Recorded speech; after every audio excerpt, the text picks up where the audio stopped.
আসসালামু আলাইকুম, welcome back Arifa's English classroom. প্রিয় নবম শ্রেণীর শিক্ষার্থীরা, আশা করছি তোমরা সবাই ভালো আছো এবং সুস্থ আছো আর মনোযোগ দিয়ে তোমাদের এক্সপেরিয়েন্স গুলো শেষ করছো। আমরা এক্সপেরিয়েন্স 4 এ ছিলাম। আমাদের বিষয়টি ছিল টোনস ইন স্টেটমেন্টস, বক্তব্যে বিভিন্ন সুরের ব্যবহার। আজকে আমরা অ্যাক্টিভিটি 4.3.4 নিয়ে আলোচনা করব। আর যারা আমার চ্যানেলে নতুন, অবশ্যই আমার চ্যানেলটি সাবস্ক্রাইব করবে এবং ভিডিওগুলো যদি তোমার ভালো লেগে থাকে তাহলে বন্ধুদের সঙ্গে শেয়ার করবে, লাইক করবে, আর কেমন লাগছে অবশ্যই কমেন্টসে জানাবে। চলো আমরা দেখে নিই যে এই অ্যাক্টিভিটিতে কি কাজ আছে আমাদের। রিড দ্য ফলোইং নোট বলছে, প্রথমে যে একটি নোট দেওয়া আছে, টিকা দেওয়া আছে, সেটি পড়ো। And then in pairs groups, তারপরে জোড়ায় অথবা দলে।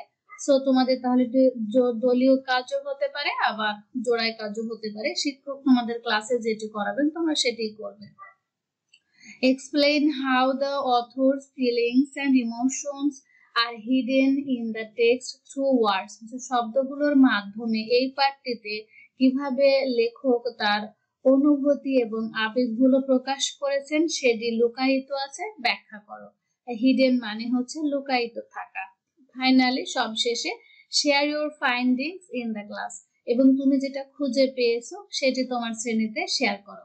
আর তোমাদের জন্য একটি তথ্য যে আমার একটি আরিফাস ইংলিশ ক্লাসরুম নামে ফেসবুক পেজ আছে, ওখানে আমি নিয়মিত ভিডিওগুলো আপলোড করি। তোমরা যারা ফেসবুকে থাকো অবশ্যই আমার পেজটিকে তোমরা ফলো করে পাশে থাকবে, তাহলে আমি ভিডিওগুলো দিলে তোমরা পেয়ে যাবে।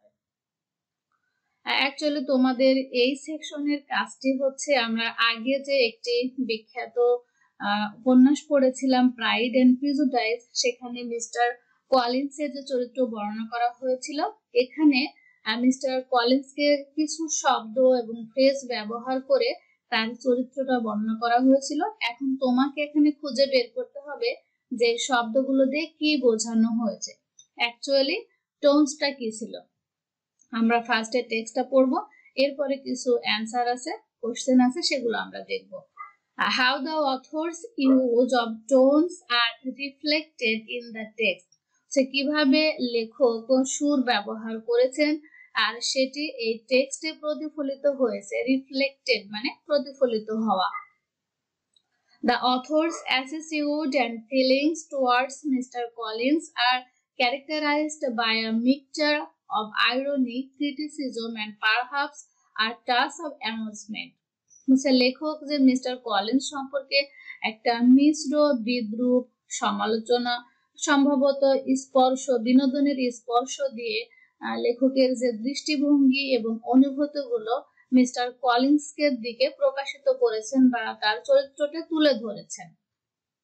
সো কি কি ব্যবহার করা হয়েছে? মিস্টার কলিন্সের চরিত্রকে ক্যারেক্টারাইজ করতে গিয়ে মানে বৈশিষ্ট্যমণ্ডিত করা হয়েছে, মিক্সচার মানে মিশ্রণ ঘটানো হয়েছে। কি কি?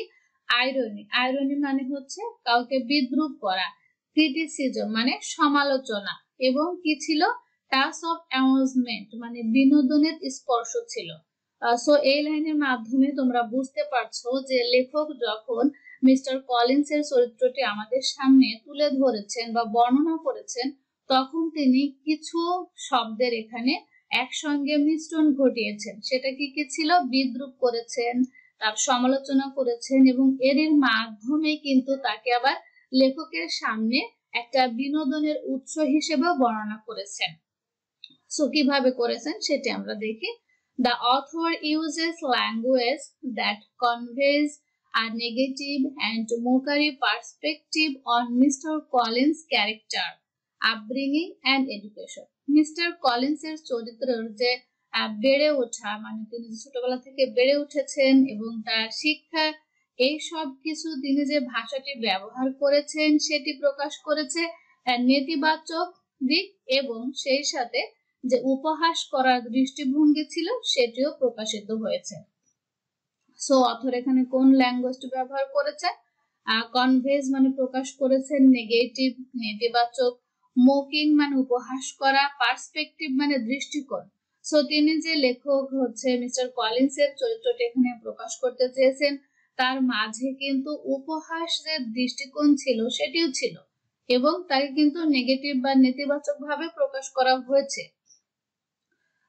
ফ্রেজেস সাচ অ্যাজ, এখানে যে শব্দাংশ ব্যবহার করা হয়েছে সেটি হচ্ছে নট আ সেন্সিবল ম্যান, খুব জ্ঞানী ব্যক্তি ছিল না, আর ডিফিসিয়েন্সি অফ নেচার মানে তার স্বভাবের যে ত্রুটি বা ভুল ছিল, যে স্বাভাবিকভাবে তার যে স্বভাব চরিত্র হওয়ার কথা ছিল তিনি ছিলেন একটু আলাদা, মানে তার মাঝে কিছু একটা অভাব ছিল। আর ডিফিসিয়েন্সি মানে হচ্ছে অভাব, সাধারণ জ্ঞানের অভাব। ইলিটারেট অ্যান্ড মিজারলি ফাদার, নিরক্ষর এবং হচ্ছে কৃপণ স্বভাবের বাবা। মিজারলি মানে হচ্ছে কৃপণ, আমরা আগের টেক্সটে পড়েছি, ওটা তোমরা পড়ে আসবে। এটি মূলত শব্দ দিয়ে কিভাবে ব্যাখ্যা করা হয়েছে সেটিকে এখানে বোঝানো হচ্ছে। অ্যান্ড সেলফ কনসিট বা উইক হেড, একটি দুর্বল মাথার আত্ম অহংকারী ব্যক্তি। এখানে মানে ফ্রেজ গুলো ব্যবহার করা হয়েছে। এখন তুমি এই ফ্রেজ দিয়ে কি ধরতে পেরেছো, এই ফ্রেজের মাঝে কি লুকায়িত আছে, হিডেন টোনটা তোমাকে খুঁজে বের করতে হবে। Highlight how the author wanted to portray mister Collins, আর এখানে লেখক চেয়েছেন মিস্টার কলিন্সকে কি করতে, তার প্রধান যে বৈশিষ্ট্যগুলো সেগুলো অঙ্কিত করতে বা বর্ণনা করতে। এখানে হাইলাইট করা মানে হচ্ছে প্রধান বৈশিষ্ট্য হয় বা তোমার লক্ষণীয় বিষয় হয়, আর পর্যায় মানে হচ্ছে ভাষা দিয়ে কোনো কিছু বর্ণনা করা বা অঙ্কিত করা। তাহলে এখানে মিস্টার কলিন্সকে এই ভাষাগুলো দিয়ে লেখক বর্ণনা করতে চেয়েছেন। The portrayal of Mr. Collins' humility is initially countered by self-conceit. বলছে যখন মিস্টার কলিন্সের যে নম্রতা তিনি অঙ্কিত করেছেন বা বর্ণনা করেছেন, প্রাথমিকভাবে কিন্তু এটি আত্ম অহংকারে দিয়ে কি করেছেন, প্রতিহত করেছেন।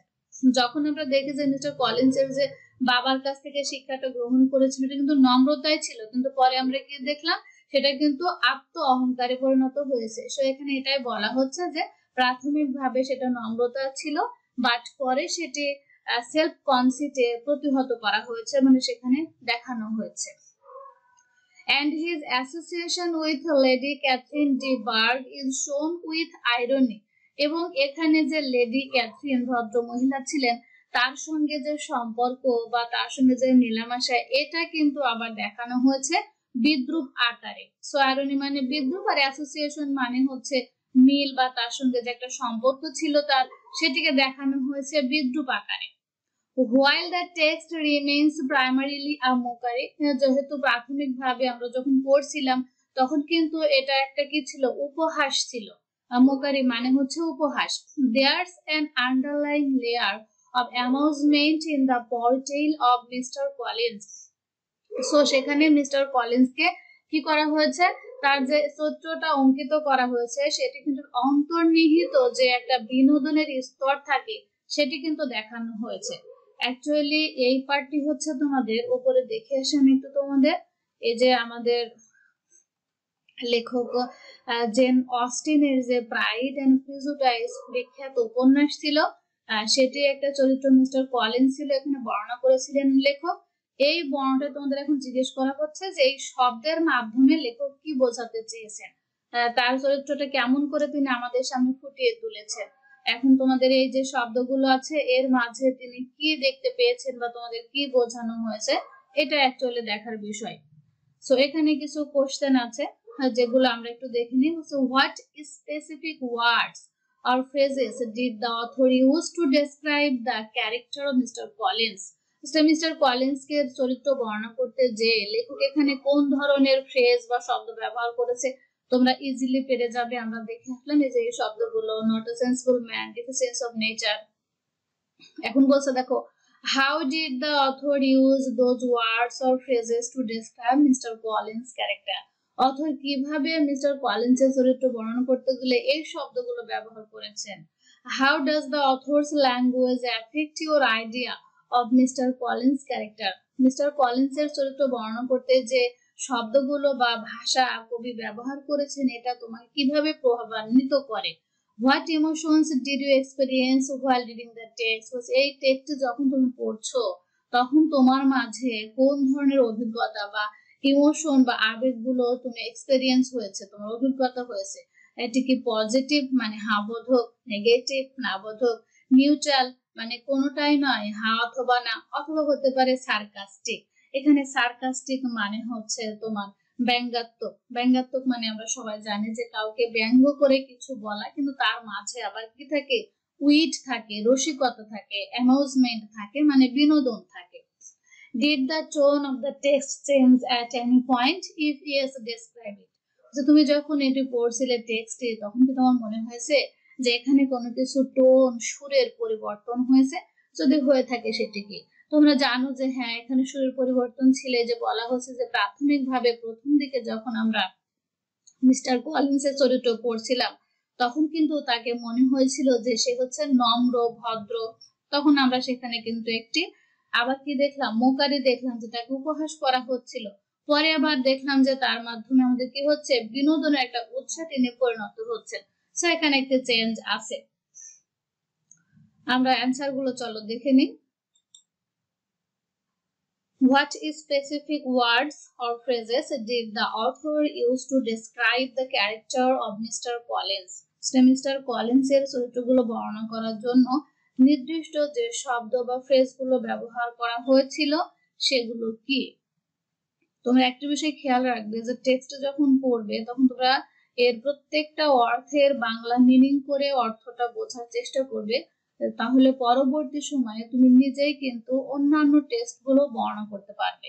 কারণ একটি টেক্সটে অনেক শব্দ থাকে যেগুলো জানা থাকলে পরবর্তী টেক্সটটা সহজ হয়। এখন এখানে বলা হয়েছে যে অথর কি ধরনের শব্দ ব্যবহার করেছেন, তো আমরা বলতে পারি এইভাবে, দ্য অথর ইউজড, অথর ব্যবহার করেছেন সাম ফ্রেজেস, কিছু শব্দ যেগুলো একেবারে হুবহু দেওয়া ছিল সেটা আমি দিয়েছি, such as not a sensible man, deficiency of nature, illiterate and miserly father, and self-conceit of a weak head to describe the character of Mr. Collins। মানে মিস্টার কলিন্স এর চরিত্র বর্ণনা করতে যে লেখক এখানে কয়েকটি ফ্রেজ ব্যবহার করেছেন, যেমন খুব জ্ঞানী ব্যক্তি ছিলেন না, তারপরে তার অভাব ছিল, স্বল্পতা ছিল প্রকৃতিতে, তারপরে তার বাবা ছিলেন কৃপণ এবং হচ্ছে নিরক্ষর, আত্ম অহংকারী ছিল, দুর্বল মাথার, এই সব যে ফ্রেজগুলো ছিল, এই ফ্রেজগুলো ব্যবহার করে কিন্তু লেখক মিস্টার কলিন্সের চরিত্রটি বর্ণনা করেছেন। আমরা 2 নাম্বারটা দেখে নিই। How did the author use those words or phrases to describe Mr. Collins' character? Mister Collins এর চরিত্র বর্ণনা করতে যে কিভাবে তিনি এই শব্দগুলো ব্যবহার করেছেন। অ্যাকচুয়ালি তোমাকে এখানে খুঁজে বের করতে হবে যে লেখক কিভাবে ব্যবহার করেছেন, কেন ব্যবহার করেছেন। সো আমরা বলতে পারি যে the author used wit and humor। Author এখানে ব্যবহার করেছেন বুদ্ধি, উইট মানে অ্যাকচুয়ালি বুদ্ধি, কিন্তু এখানে হচ্ছে তোমার রসিকতা, আর তিনি দেখো রসিকতা করে, and humor মানে হচ্ছে ব্যঙ্গ করে, to describe Mr. Collins' character very easily and mockery। So লেখক যে এখানে ফ্রেজগুলো ব্যবহার করেছে, কোন ফ্রেজ, এই যে এই সম্পর্কিত এই প্রশ্ন তোমাকে 2 নম্বরে করা হচ্ছে, যে লেখক যেখানে এই ফ্রেজগুলো ব্যবহার করেছেন তাহলে তিনি কিভাবে করেছেন। সো আমরা জানি কিভাবে করেছেন, যে তিনি প্রথমে তাকে রসিকতা করে এবং ব্যঙ্গাত্মক ভাবে এটি ব্যবহার করেছেন, মানে উপহাস করে, কিন্তু খুব সহজে তিনি করেছেন, যা আমরা পড়লে কি করে বুঝতে পারি। সো আমাদের অ্যান্সারটা হবে the author used wit and humor to describe Mr. Collins' character very easily and mockery। খুব সহজে এবং উপহাসের সুরে এখানে লেখক তার বুদ্ধি বা রসিকতা এবং ব্যঙ্গাত্মক ভাবে ব্যবহার করেছেন এই শব্দগুলো। নেক্সট কি, how does the author's language affect your idea of Mr. Collins' character? বলছে how does মানে কিভাবে লেখকের যে ভাষাগুলো ব্যবহার করেছেন সেটি তোমার ধারণাকে প্রভাবান্বিত করেছে বা প্রভাবিত করেছে। এফেক্ট মানে কি, প্রভাবিত করা, মানে তোমার ধারণাটা এখানে কিভাবে প্রভাবিত হলো। সো দেখো, the author's language affect my idea। So অথরের যে ভাষাটি ছিল সেটি আমাকে প্রভাবান্বিত করেছে, কিভাবে করেছে, of Mr. Collins' character, মানে আমি মিস্টার কলিন্সের ক্যারেক্টারটা বুঝতে পেরেছি যে তিনি কি ছিলেন, that he was a man of self-conceit, তিনি ছিলেন একজন আত্ম অহংকারী ব্যক্তি, not a sensible man, খুব জ্ঞানী ব্যক্তি ছিলেন না, সেলফ ইম্পর্টেন্স মানে নিজের গুরুত্বটা সবসময় বেশি বুঝতেন, যে আমার অনেক গুরুত্ব আছে, and humility, এবং তার সাথে কি হয়েছিল যে সে যে নম্র এটিও কিন্তু আমাকে প্রভাবান্বিত করেছে। অ্যাকচুয়ালি এখানকার আইডিয়া হচ্ছে যে মিস্টার কলিন্সকে তুমি কিভাবে বুঝতে পেরেছো যে তিনি কেমন, লেখকের এই শব্দ ব্যবহারের মাধ্যমে তুমি বুঝতে পেরেছিলে যে তিনি একজন আত্মঅহংকারী ব্যক্তি আর খুব জ্ঞানী ব্যক্তি না, নিজের গুরুত্বটা সবসময় বেশি জাহির করতে চান যে আমি গুরুত্বপূর্ণ, এবং তার মাঝে কিন্তু আবার নম্রতাও ছিল। অ্যাকচুয়ালি এখানে উইট এন্ড হিউমার ব্যবহার করা হয়েছে। Next, what emotions did you experience while reading the text? তোমার মাঝে কোন ধরনের আবেগগুলো তুমি এই টেক্সটটি পড়ার সময় অভিজ্ঞতার সম্মুখীন হয়েছো? ওয়াজ ইট পজিটিভ, এটি কি ইতিবাচক ছিল, নেগেটিভ মানে নেতিবাচক ছিল, নিউট্রাল নিরপেক্ষ ছিল, অর সার্কাস্টিক নাকি তোমার কাছে এটি ব্যঙ্গাত্মক মনে হয়েছে? সার্কাস্টিক শব্দটি তোমার হিউমারেরই একটি সমার্থক শব্দ, মানে ব্যঙ্গাত্মক বা কাউকে বিদ্রুপ করে কিছু বলা এবং তার মাঝে আনন্দ থাকে। সো এখানে কি হয়েছিল আমরা সবাই জানি যে সার্কাস্টিক হবে, কেননা এটি কিন্তু একজনকে ব্যঙ্গ করে বিদ্রুপের সুরে কিছু বলা হচ্ছিল।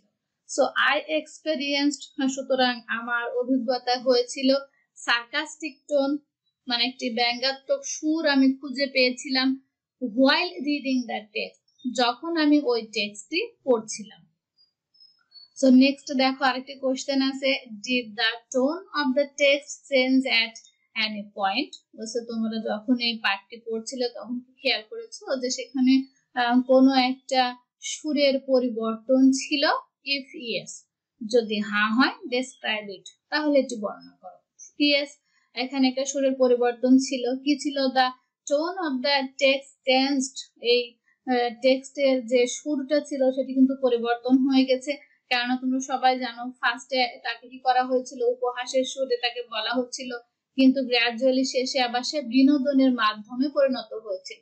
সো এটি এখানে বলা হচ্ছে while the text remains primarily mockery, বলছে যখন প্রাথমিকভাবে এই পাঠটি ছিল একেবারে উপহাস করে কাউকে কিছু বলা হচ্ছে, কিন্তু পরে কি হলো, but there's an underlying layer of amusement in the portrayal of Mr. Collins. So পরবর্তীতে মিস্টার কলিন্সকে আবার কিন্তু বিনোদনের উৎস হিসেবে যে একটা অন্তর্নিহিত স্তর থাকে, যিনি বিনোদনের মাধ্যম, তাতে কিন্তু পরিণত হলো। এখন বিনোদনের মাধ্যমে মোকারি, এই দুটো শব্দ তোমাদের এখানে একটু বুঝতে হবে। সেটা হচ্ছে কিভাবে বিনোদন হলো। ফার্স্টে তাকে কিন্তু উপহাস করা হয়েছিল যে সে না, এটা কিন্তু সে জাহির করতে চায়, তার মাঝে আত্মঅহংকার ছিল। এর মাধ্যমে দেখো তার কিন্তু একটা সহজ সরল মানুষ, খুব জ্ঞানী না, এর মাধ্যমে তাকে এমন ভাবে ভাষা দিয়ে বর্ণনা করা হয়েছে যে লেখক কিন্তু এখানে আনন্দও পেয়েছে যে একটা বোকাশোকা মানুষ কেমন করে কথা বলে, কেমন করে চলে। এরপরে লেডি ক্যাথরিনের সাথে তার মেলামেশা সম্পর্কটা সে যখন জাহির করছিল যে আমি অনেক বড়, এভাবে কিন্তু আমরা দেখলাম যে এটি ফার্স্টে মুখারি ছিল, কিন্তু আস্তে আস্তে সেটি আবার বিনোদনের মাধ্যমে পরিণত হয়েছিল। সো এই পর্যন্ত তোমাদের এই অ্যাক্টিভিটিটি ছিল। আমি পরবর্তী স্টেপে তোমাদের অ্যাক্টিভিটি 4.3.5 নিয়ে আসবো। সে পর্যন্ত সবাই ভালো থাকবে, সুস্থ থাকবে এবং আমার চ্যানেলের সঙ্গেই থাকবে। আসসালামু আলাইকুম।